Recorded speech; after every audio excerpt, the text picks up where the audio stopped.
Bismillahirrahmanirrahim. Assalamualaikum warahmatullahi wabarakatuh. Alhamdulillahirabbil alamin wa bihi nasta'inu ala umuri waddin. Walhamdulillahilladzi arsala rasulahu bil huda wa dinil haqq liyudhhirahu 'ala dinin kullih. Walhamdulillahilladzi hadana lihadza wa ma kunna linahtadiya lawla an hadana Allah. Asyhadu an la ilaha illallah wa asyhadu anna Muhammadan abduhu wa rasuluh. Allahumma shalli ala Muhammad wa ala alihi wa ashabihi ajma'in. Subhanaka la ilma lana illa ma 'allamtana innaka antal alimul hakim. Mari benar-benar kita bersyukur kepada Allah Subhanahu wa taala dengan kesyukuran yang penuh dengan ketundukan, penuh dengan keikhlasan, penuh dengan hadirnya hati kita bahwa semua yang kita rasakan ini adalah atas karunia Allah Subhanahu wa taala. Maka ucapan alhamdulillah, kemudian kita lanjutkan dengan perbuatan baik, kemudian kita syukuri, kita lakukan apa yang harus menjadi kewajiban kita. Shalawat dan salam senantiasa kita aturkan kepada Rasul kita Nabi Muhammad Sallallahu Alaihi Wasallam, yang mana Rasulullah mengharapkan kita semuanya ini masuk ke dalam surga Allah Subhanahu wa taala, kecuali yang enggan. Semuanya masuk surga kecuali yang enggan. Siapa ya Allah yang enggan itu? Yang tidak mau mengikuti jalan perintah daripada Rasul. Kita lanjutkan kajian kita termasuk syiar Islam, yaitu kurban. Kurban itu termasuk salah satu syiar daripada agama Islam, yang mana memberi makan baik orang miskin ataupun memberi makan orang kaya. Kalau orang kepada orang miskin sebagai sedekah, kalau kepada orang yang kaya sebagai hadiah, sebagai hadiah. Bapak Ibu rahimahullah, kita lanjutkan. Kemarin kita sampai di arisan kurban. Kemudian kita lanjutkan berkorban di tempat lain. Berkorban di tempat lain. Bismillah, kita mulai Bapak Ibu. Kurban adalah menghidupkan sunnah syiar Islam dan memberikan keluasan kepada kaum muslimin serta membantu mereka dalam hal makan. Ini Bapak Ibu. Jadi kurban itu ajang syiar Islam, melaksanakan sunnah, bukan ajang tampil-tampilan, kaya-kayaan atau gaya-gayaan atau sombong-sombongan, tidak. Akan tetapi kurban ini adalah syiar Islam, yang mana kurban adalah ibadah. Maka ini jangan salah tempat atau menjadikan kurban sebagai ajang unjuk diri, ajang bahwa saya ini orang yang mampu dan lain sebagainya. Maka harus dipahami, kurban adalah syiar Islam dan sunnah. Kemudian manfaat atau masalah daripada kurban adalah membantu mereka dalam hal makan. Siapa mereka? Tadi kita sebutkan semua orang, tidak dibatasi, beda dengan zakat. Kalau zakat yang penerimanya 8 asnaf, kalau kurban itu tidak ada batasnya. Boleh siapapun, baik orang kaya, baik orang miskin, baik tetangga kita, baik orang yang jauh, boleh untuk menikmati semuanya. Maka dalam mempertimbangkan kurban di daerah domisili atau kurban di daerah lain, dilihat mana yang lebih besar maslahatnya. Jadi di sini yang diambil adalah mana yang lebih besar besar manfaatnya, maslahatnya dari hewan kurban tersebut. Kita Bapak Ibu, masih adakah daerah sekitar kita itu yang ketika hari Idul Adha tidak menyembelih satu kambing pun? Mana? Sudah ada. Sudah bahkan ada yang lebih banyak dari Masjid Al-Manar. Akan tetapi Bapak Ibu, ketika kita mau jalan ke dalam ke pinggiran, itu masih ada beberapa yang memang tidak bisa melaksanakan kurban, meskipun banyak peternak hewan, banyak peternak kambing, peternak sapi, tapi tidak ada kurban. Mungkin terjadi? Mungkin sekali. Kemudian Bapak Ibu rahimahullah, di antaranya dengan melihat masyarakat mana yang lebih fakir dan butuh daging kurban, karena sasaran yang dimaksudkan dalam penetapan hukum syar'i adalah kemaslahatan. Ketika sebuah hukum ini menjadi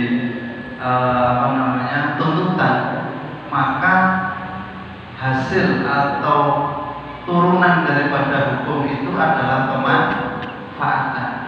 Kemaslahatan dari hukum itu apa? Disyariatkannya, disunahkannya kurban, maka di situ harus ada manfaat-manfaat atau masalah-masalahnya, membantu dalam hal makan. Gitu. Tadi kita sampaikan di awal, kurban adalah syiar Islam. Maka kalau syiar itu boleh nggak hewan kurban atau daging kurban itu diberikan kepada non-muslim? Boleh. Karena sebagai syiar. Okay. Kemudian mana yang masalahnya lebih besar, itulah yang kita pilih. Manfaatnya dari hewan kurban itu mana yang lebih besar? Terlebih tidak ditemukannya dalil yang betul-betul nyata atau dalil dari nas yang sharih yang membatasi kurban harus di daerah domisili. Tidak ada dalilnya, tidak ada nasnya baik dari Al-Quran atau Al-Hadis berkurban itu harus di daerah domisili, itu tidak ada. Yang ditemukan adalah kurban untuk membantu orang lain yang membutuhkan bantuan. Jadi kurban untuk membantu orang lain yang membutuhkan bantuan. Kalau Ibu rahimahullah kita ambil intisari, satu, kurban adalah syiar, bukan ajang yang lain, bukan ajang pamer dan sebagainya. Maka harus bisa mensyiarkan Islam, yaitu kebaikan Islam, kemudahan Islam, dan lain sebagainya. Maka maslahah atau manfaat dari kurban itu bisa dirasakan semua orang, apalagi bagi mereka yang memang tidak ada hewan kurban di daerahnya. Itu maka mana yang banyak manfaatnya dari hewan kurban itu. Kemudian Bapak Ibu, ini mungkin pernah terjadi di daerah kita. Saya cuma dengar ceritanya saja. An Salamah bin Al-Aqwa'i qala Nabi sallallahu alaihi wasallam, man dhaha minkum fala yusbihanna ba'da salisatin wa baqiya fi baitihi minhu syai'un falamma kana al-'amul muqbilu qalu ya Rasulullah naf'alu kama fa'alna 'amal madhi qala kulu wa at'imu wadakhiru fa inna dhalikal 'ama kana bin nasi jahdun fa aradtu an tu'inu fiha rawahul Bukhari. Dari Salamah bin Al-Aqwa diriwayatkan dia berkata, Nabi bersabda, barang siapa di antara kamu menyembelih kurban, maka janganlah ada daging kurban yang masih tersisa dalam rumahnya setelah hari ketiga. Oke. Tatkala pada tahun berikutnya para sahabat bertanya, wahai Rasulullah, apakah kita akan melakukan sebagaimana yang telah dilakukan pada tahun yang lalu?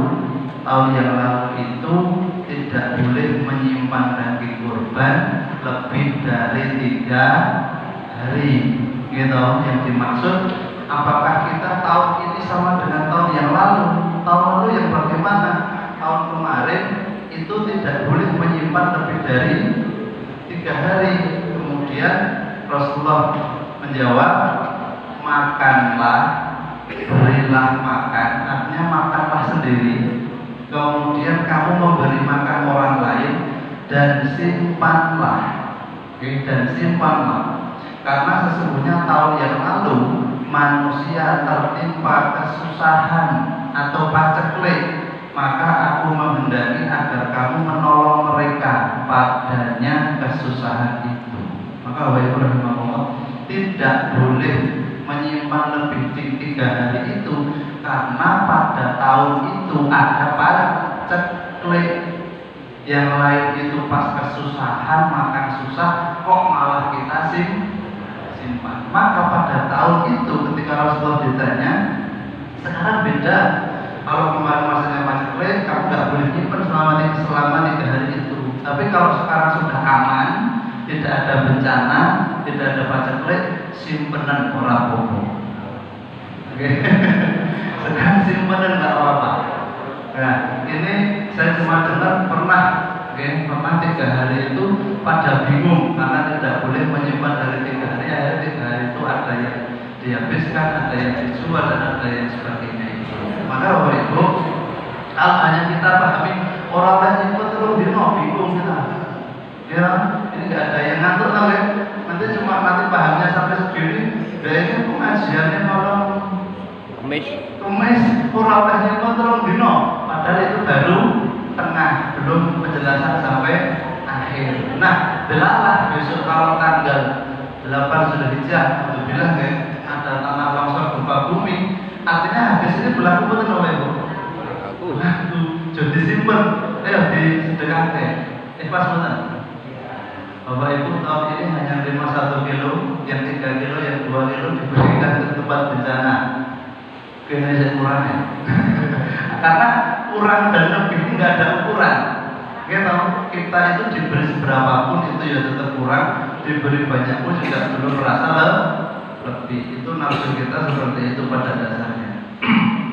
Makanya Bapak Ibu yang harus kita pahami bahwa Rasulullah melarang kita menyimpan 3 hari karena dikala itu ada bencana.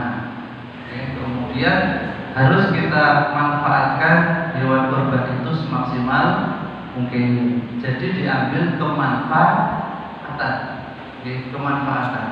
gitu. Kemudian setelah kalau sudah aman, tidak ada bencana dan sebagainya, boleh monggo disimpan. Wonten kan sampai setahun.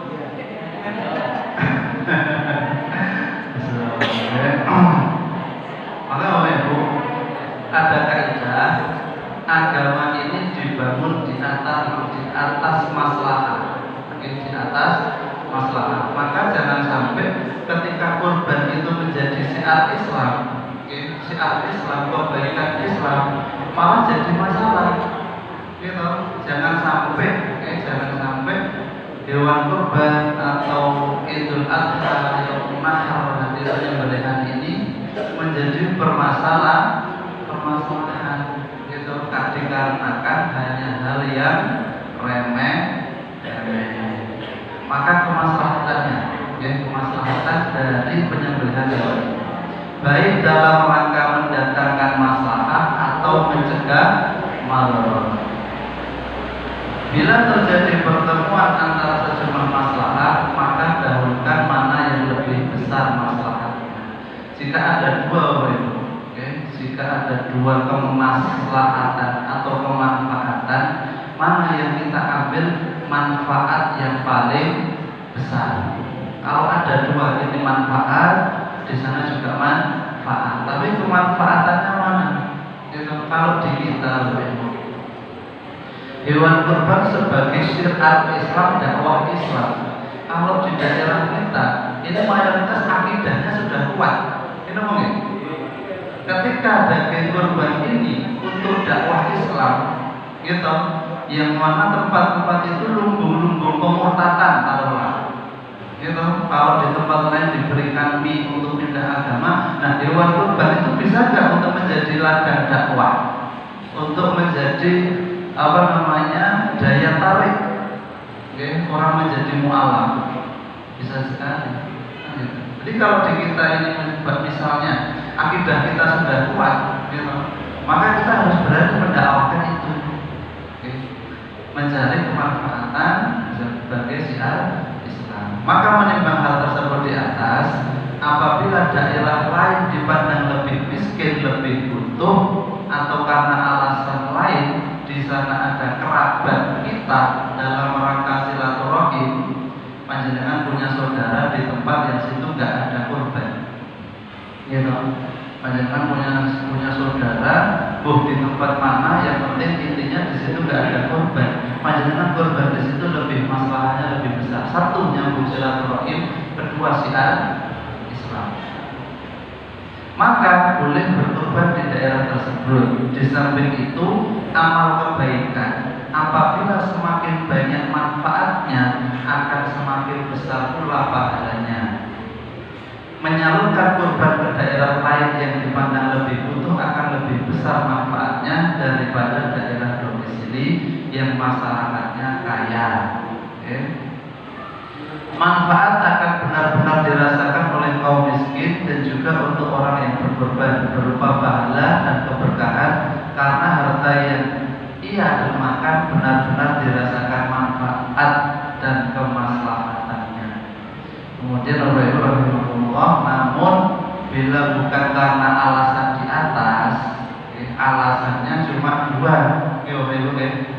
alasannya cuma satu untuk syiar Islam, kemudian untuk mencari manfaat yang lebih besar. Kalau panjenengan kurban di tempat lain karena punya harapan sesuk pilpres, pil dan sebagainya biar dicoblos, maka jangan. Sudah salah jalan. Itu bagaimana Ibu?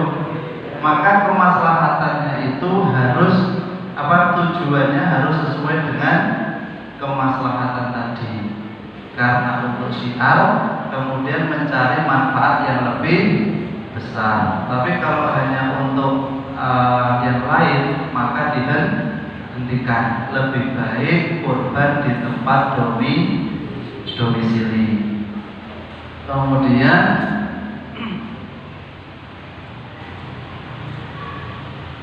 tentu Bapak Ibu lebih utama berkurban di daerah domisili itu kalau sudah tidak ada daerah yang miskin, tidak ada daerah yang membutuhkan, gitu. Maka afdal juga kita berkorban di tempat domisili. Karena apa? Satu, karena berkorban di tempat kita, domisili kita lebih mudah dalam menjalankan sunnah kurban. Kalau kita menyembelih di tempat kita sendiri, maka kita mudah menjalankan sunnah kurban. Apa sunnah kurban? Menyembelih hewannya sendiri, kita sembelih sendiri. Kalau di tempat lain kita kan jauh. Misal di Gunung Kidul, kita harus ke Gunung Kidul hanya untuk menyembelih hewan kurban kita, kan jauh. Tapi kalau di tempat domisili sendiri, satu, hewan kurban kita sembelih sendiri. Kemudian kalau tidak berani menyembelih sendiri, paling tidak bisa menghadiri penyembelihan. Ya Ibu, besok yang berkorban bisa bisa menghadiri. Kalau berani menyembelih, kalau nggak berani hadir. Kemudian memakan sepertiga dari daging kurban. Kalau kita korban di tempat domisili, itu bisa menikmati dari daging kurban tersebut. Tapi kalau di tempat yang lain, misal kita korban di Jakarta atau di tempat yang jauh, maka kita tidak bisa mengambil dan itu tidak harus ya Bapak Ibu. Jadi ketika kita korban, kita nggak harus memakan daging kita. Kalaupun kita nggak mau mengambil daging korban kita, itu boleh, kan gitu. Tapi di sini sepertiga untuk shahihul korban, kemudian sepertiga disedekahkan, sepertiga disedekahkan. Kalau misal korbanku disedekahkan semuanya, boleh nggak? Boleh. Gitu. Sedekah korbanku semuanya dihadiahkan, boleh. Korbanku semuanya tak makan, boleh nggak? Nah tadi nggak ada kemanfaatan, nggak ada kemaslahatan, kan gitu. Kemudian asal dipastikan penyembelihan dilakukan di hari raya atau 3 hari tasyrik. Panjenengan bisa di tempat domisili atau di tempat lain, yang penting dipastikan itu dilakukan di hari Idul Adha atau di hari tasyrik. Nah ini ya, kemungkinan kan Idul Adha kita 2 hari ya. Ada 2 hari itu perbedaan 28 dan 29. Di Muhammadiyah tanggal 28 kan ada. Misalnya ini, belum ngerti jawabannya. Kemarin saya ditanya oleh Ibu. Jadi kalau korban sapi kita rombongan 7 orang, kita 7 orang. Delaklah salah satu orang yang di kelompok itu lebaran Idul Adha-nya itu tanggal 28. Bagaimana? Kalau secara keumuman dalilnya sembelihlah setelah sholat. Nah kalau sholat sing iuran kurban itu sholatnya sesuk. Mungkin terjadi ya? Mungkin terjadi. Jadi iuran 7 orang, sing 6 sholatnya tanggal 28, sing siji itu 29. Bapak Ibu, kalau keumuman hadisnya kan sembelihlah setelah sholat, itu nggak ada pertentangan. Nah kalau ini itu ijtihad ulama dan itu bukan ranah kita. Kita cuma mengikuti dan menyampaikan. Kalau secara umum ya tidak boleh kan gitu ya, tidak boleh karena dia belum sholat tapi jatuhnya sedekah gitu ya. Itu Bapak Ibu. Jadi permasalahan korban memang berbeda. Kemudian hewan korban juga dipastikan yang sah untuk berkorban, bebas dari cacat dan dari hewan korban ada berapa Bapak Ibu? Yang di hadis itu cacatnya ada berapa? 4 ya. Nomor kaki? 1 tidak buta, baik buta salah satu ataupun dua-duanya. Kira buta salah satu tidak boleh. Kemudian pincang yang kelihatan banget pincangnya. Kemudian sakit, kita sakit sih benak itu sapi loro atau wedhus loro yang betul-betul kelihatan sakitnya. Tapi kalau pas kelihatannya sehat, dibeli kok sakit, sah. Tapi kalau dari kelihatan hidupnya ini sudah sakit, maka tidak boleh. Kemudian hewan yang sudah tua, yang tidak ada sumsumnya. Ya Pak lagi ya? Tuh, 4 di dalam nasi dalam itu. Tidak buta, baik buta salah satu atau dua-duanya. Pincang yang kelihatan banget kalau jalan itu degling, pincang dan sakit, kemudian yang tua yang tidak ada sumsumnya. Itu Bapak Ibu rahimahullah, maka kurban di tempat domisili dan tidak domisili itu tidak ada nas yang pasti harus di tempat domisili. Akan tetapi ketika masyarakat sekitar atau daerah sekitar ini aman, menyembelih, maka utama di tempat domisili. 1, kita bisa berbagi dengan tetangga. 2, kita bisa berbagi dengan saudara. Kita dengan tahun ini aku kurban kita ini diberikan kepada saudaranya, kerabatnya. 1, bisa merekatkan persaudaraan. Jadi ada masalah, ada keutamaan yang kita dapat, yang kita hadirkan dari kurban itu. Tuh ini ya Ibu. Maka 1 tadi untuk syiar, jangan sampai untuk yang lain. Untuk yang lain nanti, nah kita tidak tidak afdal dalam melakukan sebuah ibadah. Kemudian Bapak Ibu, kurban secara online, jadi sama. jatuhnya nanti kurban tidak di daerah domisili. Kita kurban misal di daerah Sulawesi atau Kalimantan atau Papua dan sebagainya. Kurban sebenarnya adalah kegiatan muamalah yang dilakukan tidak secara fisik, tetapi melalui jaringan internet dengan akad takwin, yaitu dengan cara mentransfer sejumlah uang sesuai dengan harga binatang kurban yang telah disepakati kepada lembaga sosial atau yang semisalnya. Lalu lembaga tersebut membelikan hewan kurban, menyembelih pada waktunya dan membagikan dagingnya. Kurban semacam ini tidak jauh berbeda dengan kurban di negeri lain yang lebih membutuhkan. Ini biasanya banyak brosur atau share-sharean kurban misal di Palestina dan sebagainya, itu banyak sekali. Berkurban secara online memiliki kemaslahatan, yaitu kemudahan dalam menyalurkan hewan kurban dan bisa menjangkau lebih luas ke berbagai daerah di mana banyak masyarakat kurang mampu. Karena itu berkurban secara online dengan model seperti itu boleh dan sah. Namun, ya Ibu, boleh dan sah, tapi ada catatannya, harus diperhatikan untuk menyerahkan dana kurban kepada lembaga yang terpercaya dan sudah resmi. Selanjutnya ada kejelasan dalam transaksi, misal pada barang yang hendak dipesan. Selain itu, dana kurban dikirim ke rekening atas nama lembaga yang mengelola kurban. Yang penting dalam amal adalah niat, ikhlas dan ridho. Ini Bapak Ibu, ini hanya normatif, normatif saja. Ketika kita sudah menyerahkan atau yakin kepada sebuah lembaga, sudah diniatkan, ikhlas dan ridho. Itu. Kemudian Bapak Ibu, kornetisasi. Gimana kalau hewan kurban itu diolah, dimasak?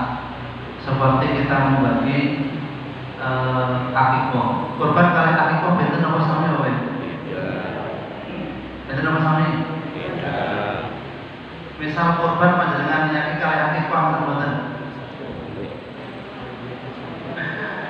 Bapak Ibu rahimahullah, dalil akikoh itu menyembelih di hari ke-7 dari kelahiran seorang anak. Berarti tanggal hari ke-7. Pasti panjenengan pernah mendapati hadis yang mengatakan pelipatan 7, 14, 21 sebagainya. Terus, nah kemudian hadis Rasulullah pernah mengakikoi dirinya sendiri. Pernah hadis itu? Oke, pernah mendengar ya? Jadi Rasulullah mengakikoi dirinya sendiri. Nah, dua hadis itu oleh majelis tafsir dikatakan itu dhaif, tidak bisa dipakai. Maka majelis tafsir memakai ya menyembelih akikoh itu di hari ke-7 dari kelahiran seorang anak, ya, dari ke-7. Kemudian kewajiban akikoh itu adalah kepada orang tua, ya, orang tua si anak atau kakeknya bisa, yaitu kakek neneknya atau bapaknya. Yang penting dia tidak mempunyai kewajiban mengakikoi dirinya sendiri. Oke, maka sudah ketika orang tuanya tidak bisa, maka sudah gugur, tidak bisa mengakikoi dirinya sendiri. Nah, di masyarakat kita akikoh disandingkan dengan kurban. Ini hal yang berbeda. Oke, hal yang berbeda. Kemudian gimana kalau tadi kornetisasi atau dimasak daging kurbannya? Ketentuan hukum satu, pada prinsipnya daging kurban disunahkan untuk didistribusikan segera. Dalam bahasa Arabnya al-faur, didistribusikan segera. Setelah disembelih agar manfaat dan tujuan penyembelihan hewan kurban dapat terrealisasi, yaitu kebahagiaan bersama dengan menikmati daging kurban. Jadi bisa diberikan segera. Kalau sekarang menyembelih pagi sampai zuhur selesai, kemudian membagi mondo-mondo sampai jam 5, itu masih termasuk segera, karena masih normalnya orang menyembelih kan gitu, untuk waktu dan sebagainya itu ala faur, segera untuk dibagi dibagikan agar masyarakat kita dan senang. Gitu. Ada yang sedih ketika hari Idul Kurban, Bapak Ibu. Pasti yang sedih ini yang tensinya tinggi. Ada yang, tapi tensi tinggi pun ketika hari Kurban berani kok nyicipi sak potong-potong sate. Oke, Bapak Ibu. Maka bisa dipastikan ya, kalau tidak 100%, 90% masyarakat kita akan bahagia. Ini mungkin. Jangan nanti saya bocor gitu tapi korban orang itu bumi.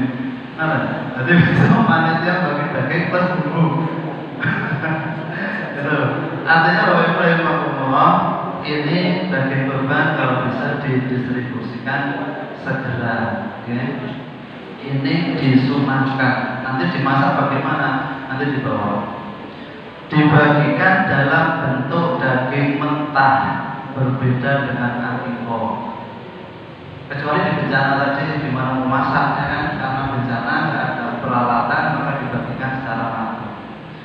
Didistribusikan untuk memenuhi hajat orang yang membutuhkan di daerah tersebut. Kemudian dua, menyimpan sebagian daging kurban yang telah diolah dan diawetkan dalam waktu tertentu untuk pemanfaatan dan pendistribusian. Ini lagi-lagi dasarnya adalah pemanfaatan, kemaslahatan kepada yang lebih membutuhkan adalah mubah, boleh. Okay. Yang disunahkan tadi alal faur, segera dalam bentuk mentah. Tapi yang PPT datang itu dimasak sih, ini nggih angsal, napa mubah. Okay. Dengan syarat tidak ada kebutuhan mendesak.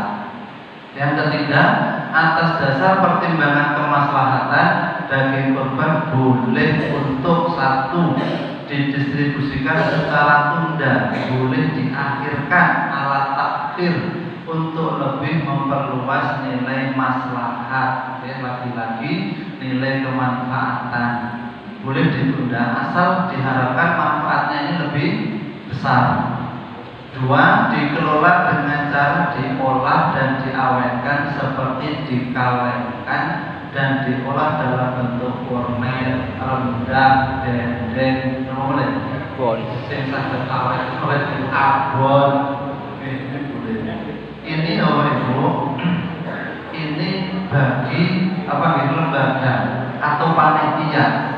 Tapi kalau sudah menjadi hak panjenengan, monggo tidak dibahas dalam hal ini. Kalau sudah di tangan panjenengan sudah diberikan, mau panjenengan terik, ajen direndang, ajen ditongseng, ajen digulai, tidak masuk bahasan ini. Cuma kalau ini masih dalam bentuk lembaga atau panitia, boleh nggak sih panitia itu bagi dalam bentuk matang? Oke, ubah boleh, asal kemaslahatannya itu lebih besar.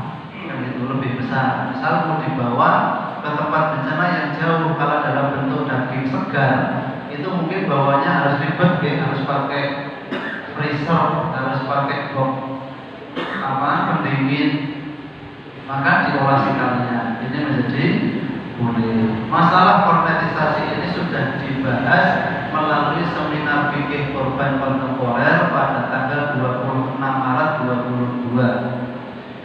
Isi makalahnya adalah satu, pada awal Nabi membatasi distribusi daging kurban tidak boleh lebih dari 3 hari dan melarang penimbunannya lebih dari 3 hari. Dalilnya adalah tadi yang kita sebutkan di atas. Oke. An Abi Ubaidah wala Sa'id al-Ida ma'a Ali bin Abi Thalib wa bada bisolati qabla khutbati wa qala inna Rasulullah sallallahu alaihi wasallam nahana an nakula min luhumi nuskina pada salah satu.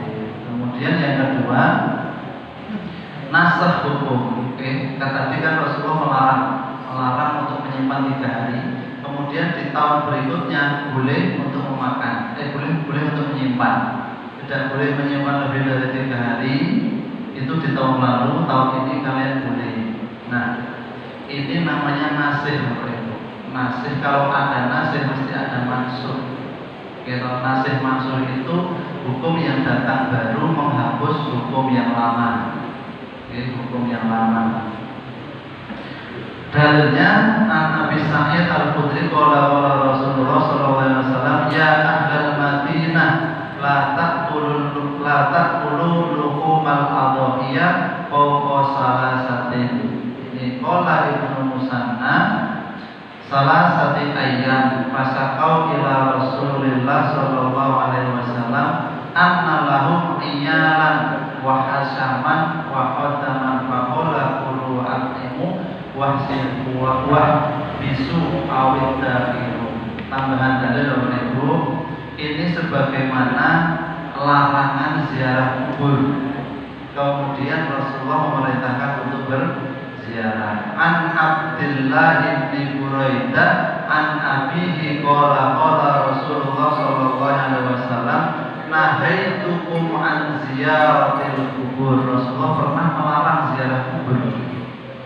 Maka nasihnya yang menghapus fazuruha wa nahaitukum an luhumil adhiyah fawqa salasin fa amsiku ma ba'dakum. Maka larangan ziarah kubur ketika Rasulullah melarang itu banyak terjadi kemusyrikan. Maka ketika terjadi kemusyrikan Rasulullah melarang untuk adanya ziarah. Tapi ketika sudah paham tentang ilmu, sudah disampaikan ilmunya, maka Rasulullah fazuruha. Sekarang berziarah sama dengan daging kurban yang tidak boleh disimpan lebih dari 3 hari itu sudah terhapus, sudah mansuh nasihnya. Sekarang makanlah, bagikanlah dan simpan. Kemudian selanjutnya mengatasnamakan kurban untuk orang yang telah wafat.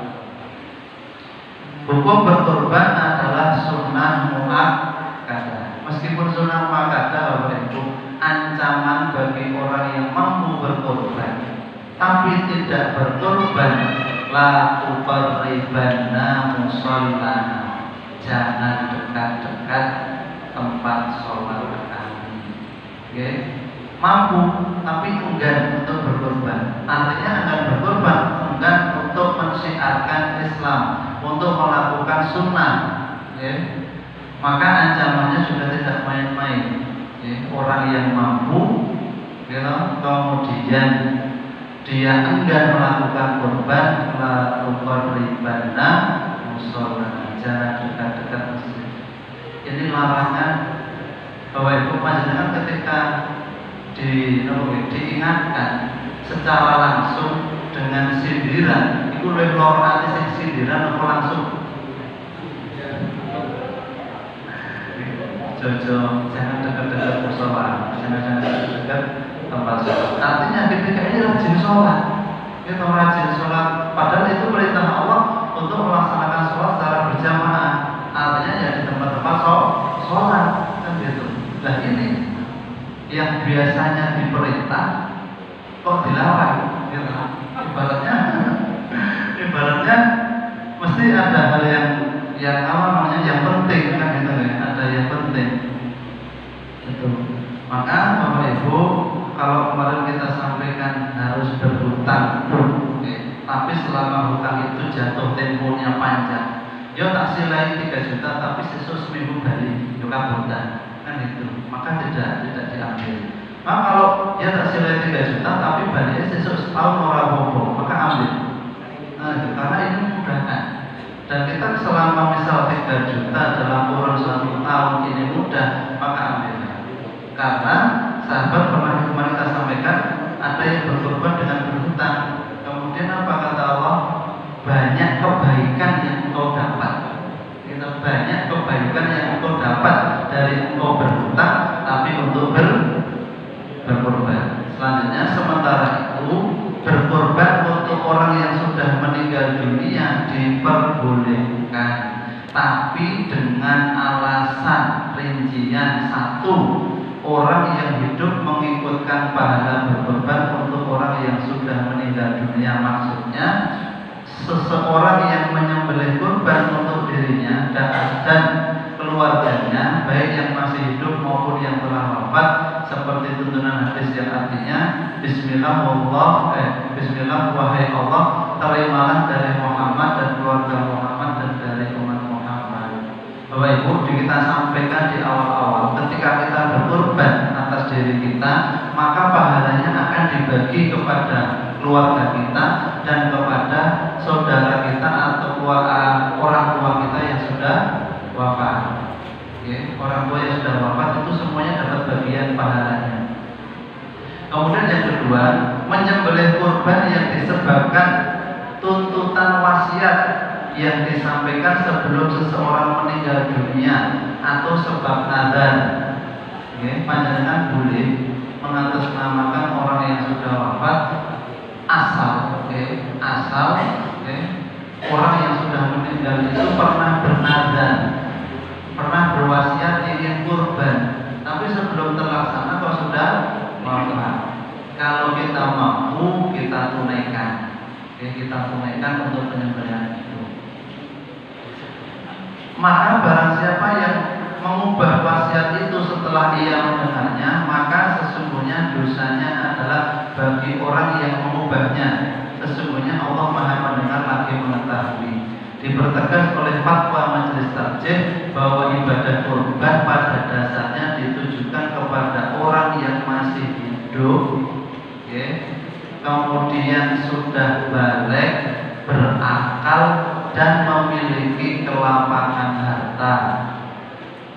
Sementara kurban atas nama orang yang sudah meninggal itu tidak masruh, tidak dituntunkan.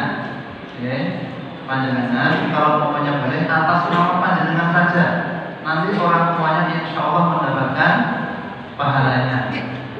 Mendapatkan pahalanya. Karena satu, kurban atas nama orang yang sudah meninggal memang itu tidak dituntunkan.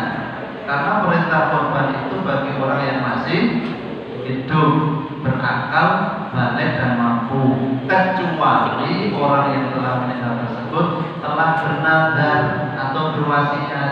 Tapi selama tidak ada wasiat, tidak bernazar, sudah di atas namakan panjenengan. Kemudian apabila nazar belum ditunaikan, sama saja dengan utang yang belum dibayar. Jadi untuk berkorban orang yang sudah wafat selama tidak ada wasiat atau nazar, lebih baik kita tinggalkan atas nama kita. Insya Allah nanti akan dibagi pahalanya, di-sharing kepada keluarga kita dan saudara-saudara kita, orang tua kita yang sudah wafat. Maka rahimahullah, kita bertegas lagi, kurban adalah syiar. Maka kalau bisa kemanfaatannya ini betul-betul kita kedepankan. Kemanfaatan dari hewan kurban ini betul-betul kita kedepankan. Dari hewan yang aku kurbankan, yang aku sembelih ini harus bisa mendatangkan satu pahala, kedua kemanfaatan. Semakin besar manfaatnya, semakin besar pahalanya.